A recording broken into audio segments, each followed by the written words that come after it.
Hello guys, मैं तौफीक खान आपका अपनी क्लास में बच्चों बहुत बहुत स्वागत करता हूँ। बच्चों आज की हम लोग अपनी क्लास में पढ़ने वाले हैं तंत्रिका कोशिका, जिसे न्यूरॉन भी कहते हैं।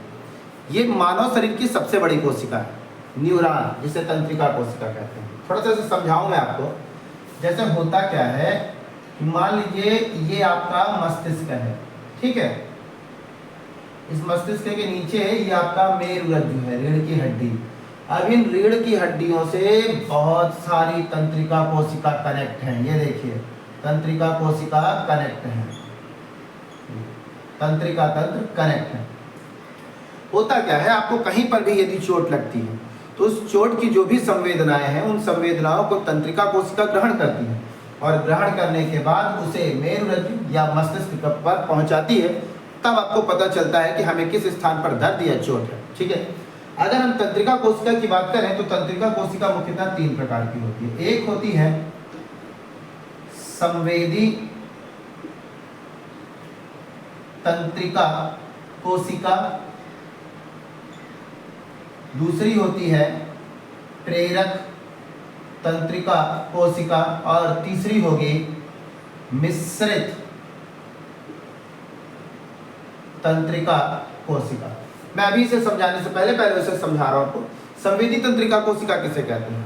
हमारे शरीर के किसी भी अंग पे यदि चोट, दर्द कुछ भी हो तो उनके जो भी संदेश हैं, उनकी जो भी सूचनाएं हैं या उनका जो भी दर्द है या जो भी तकलीफ उस स्थान पर हो रहा है, उनकी संवेदनाओं को ये कोशिकाएं अपने आप में ग्रहण करती हैं और ग्रहण करके मेरुरज्जु या मस्तिष्क तक पहुंचाने का कार्य करती हैं। उसे ही संवेदी तंत्रिका कोशिका कहते हैं। अर्थात संवेदी तंत्रिका कोशिका ऐसी कोशिकाएं हैं जो किसी भी अंग में आने वाली या हुई संवेदनाओं को ग्रहण करके उसे मेरुरज्जु या मस्तिष्क तक पहुंचाती हैं। उन्हें संवेदी तंत्रिका कोशिका कहते हैं। फिर इसके बाद प्रेरक तंत्रिका कोशिका क्या है? जनरली तौर पर प्रेरक तंत्रिका कोशिका मस्तिष्क से जो संदेश बनते हैं, जो आदेश बनते हैं, उन आदेशों को पहुंचाने का कार्य करता है। जैसे समझाने की कोशिश करूं, मेरे इस स्थान पर यदि चोट लग गई है तो जो चोट लग गई तो इन चोट के अगल बगल जो तंत्रिका कोशिकाएं हैं वो उस चोट के दर्द को ग्रहण करेंगी, संवेदनाओं को ग्रहण करेंगी और उसे पूरे हमारे शरीर से होते हुए मेरुरज्जु के माध्यम से मस्तिष्क पर पहुंचाने का कार्य करेगा।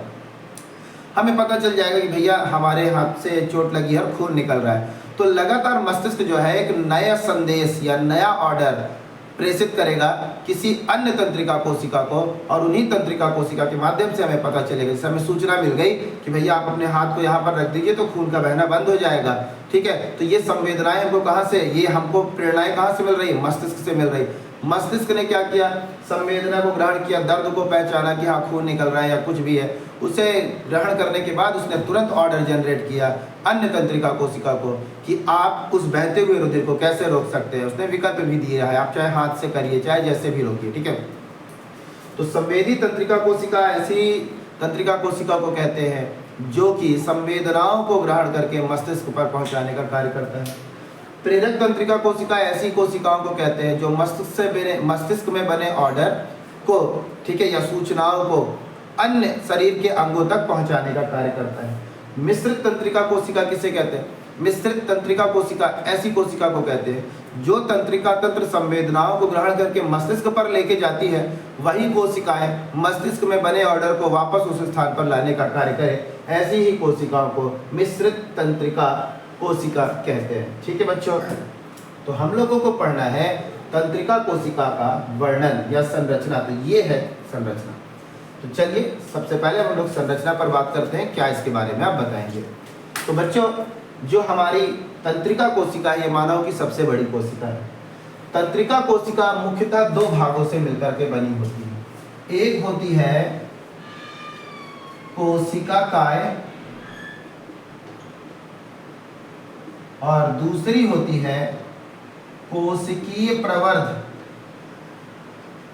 कोशिकीय प्रवर्ध 2 भागों से मिलकर बनी होती है।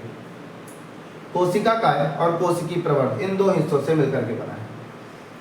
कोशिका काय तंत्रिका कोशिका का प्रमुख भाग है, ठीक है, ये वाला हिस्सा ये प्रमुख भाग है। कोशिका काय के अंदर पाया जाने वाले कोशिका द्रव्य में एक केंद्रक होता है। केंद्रक के अलावा, ये केंद्रक है, केंद्रक के अलावा माइटोकाइंड्रिया, गाल्जी काय, ठीक है, साथ राइबोसोम्स तथा अन्य प्रकार के सूक्ष्म कण उपस्थित होते हैं। एवं साथ ही साथ इनके सूक्ष्म, इसके कोशिका द्रव्य में एक सूक्ष्म अन्य कण भी पाए जाते हैं जिसे निसेल के कण कहते हैं।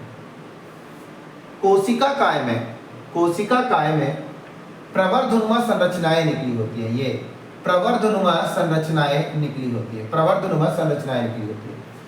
जो प्रवर्ध छोटे होते हैं, ये जो प्रवर्ध छोटे होते हैं, इन छोटे प्रवर्धों को डेंड्रान कहते हैं तथा बड़े प्रवर्ध को एक्सान कहते हैं।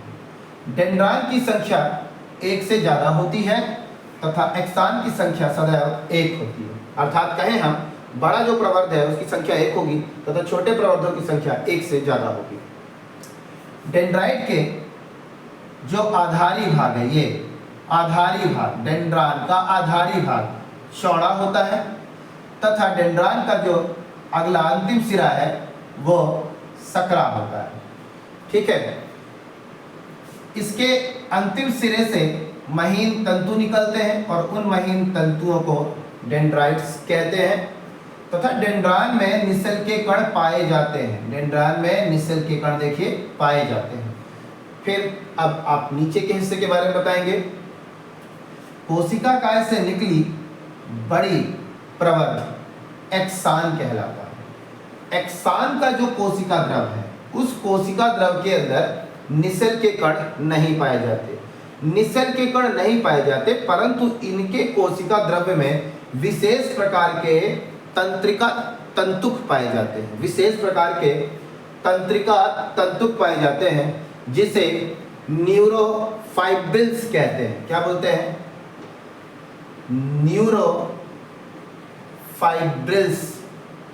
कहते हैं। ठीक है, देखेंगे एक्सान कोशिका का से निकला हुआ एक बड़ा प्रवर्ध है जिसके कोशिका द्रव्य में निसेल्स के कण नहीं पाए जाते, परंतु इनमें विशेष प्रकार के तंत्रिका तंतुक पाए जाते हैं इनके कोशिका द्रव्य में, जिसे न्यूरोफाइब्रिल्स कहते हैं।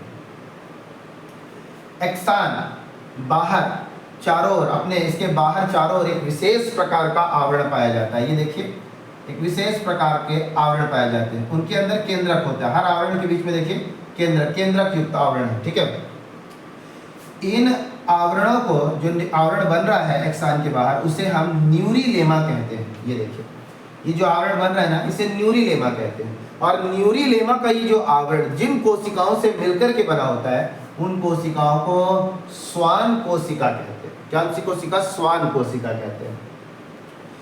अब ये जो न्यूरिलेमा है, न्यूरिलेमा के बाहर, ठीक है, एक आवरण पाया जाता है। वसा का बना एक आवरण पाया जाता है। किसका? वसा का बना एक आवरण पाया जाता है जो चमकीला होता है। ये देखिए, चमकीला होता है, जिसे माइलिन खोल कहा जाता है। क्या बोला जाता है? माइलिन खोल। ये माइलिन खोल क्रमशः 1 मिलीमीटर की दूरी पर जाने के बाद टूट जाते हैं, खंडित हो जाते हैं। और जिस जगह पर खंडित होते हैं उस स्थान को रेनवियर की संधि कहते हैं। क्या बोलते हैं? रेनवियर की संधि। मतलब जहां से आके टूट जाते हैं उसके बाद फिर से कोई नया हो रहा होगा या नया कोई आपको माइलिन का खोल दिखाई दे रहा होगा, तो इनके बीच वाले ही हिस्से को रेनवियर की संधि कहते हैं। तथा साथ ही साथ न्यूरिलेमा का ये जो आवरण है ये भी खंडित होता है, और ये खंडित न्यूरिलेमा का भाग एक्सान के जिस हिस्से को छूता है, ये देखिए, एक्सान के जिस हिस्से को छूता है उसे सिमेंटिक बिंब कहा जाता है। क्या बोलते हैं? सिमेंटिक बिंब कहा जाता है। एक्सान का अंतिम सिरा, ये अंतिम सिरा, इस अंतिम सिरे को टिलोडेंड्रिया कहते हैं। क्या बोलते हैं? टिलोडेंड्रिया कहते हैं। और टिलोडेंड्रिया में खूंटीनुमा संरचनाएं निकली होती हैं जिन्हें अग्रस्थ बटन कहते हैं। क्या बोलते हैं? अग्रस्थ बटन कहते हैं। ठीक है बच्चों, ये थी संरचना। थोड़ा सा कुछ एक और जानकारी देना चाहूंगा। ये जो तंत्रिका तंत्र है ना, एक तंत्रिका तंत्र से और तंत्रिका तंत्र भी जुड़ी होती है। तो अब ये बात आएगी कहाँ जुड़ी होती है। तो मान लीजिए हमारे पास ये एक न्यूरॉन की संरचना है, एक और कोई न्यूरॉन होगा। तो मान लीजिए जैसे ये हमारे पास तंत्रिका तंत्र है, इस तंत्रिका तंत्र का टिलोडेंड्रिया से, इस तंत्रिका तंत्र के टिलोडेंड्रिया से किसी दूसरे तंत्रिका तंत्र के कोशिका काय के डेंड्रान। तो देखिए, मान लीजिए हमारे पास, चलिए यहाँ पे बनाता हूँ मैं ये, ठीक है, ये हमारे पास कोशिका का है और ये प्रवर्ध एक पतला वाला एक सार निकला हुआ है। तो यहाँ पर ये जो डेंड्रान्स पाए जाते हैं, ये डेंड्रान्स जो है टिलोडेंड्रिया से कनेक्ट होंगे, जुड़ेंगे। तो जिस बंध के द्वारा यानी कि एक न्यूरॉन का टिलोडेंड्रिया किसी दूसरे न्यूरॉन के डेंड्राइट्स से जिस बंध द्वारा जुड़ता है, उस बंध को कहते हैं युग्मानुबंध। क्या बोलते हैं बच्चों? युग्मानुबंध। और इसी बंध की सहायता से जो भी संदेश हैं, जो भी संवेदनाएं एक तंत्रिका तंत्र से होते हुए दूसरी तंत्रिका तंत्र, फिर तीसरी तंत्रिका तंत्र, इस प्रकार बढ़ते चले जाते हैं। बच्चों होता क्या है, सूचनाएं जब ये तंत्रिका तंत्र से आती हैं हमारे पास, तो टिलोडेंड्रिया से एक विशेष प्रकार के रसायन स्रावित होते हैं, जिसे एसिटिल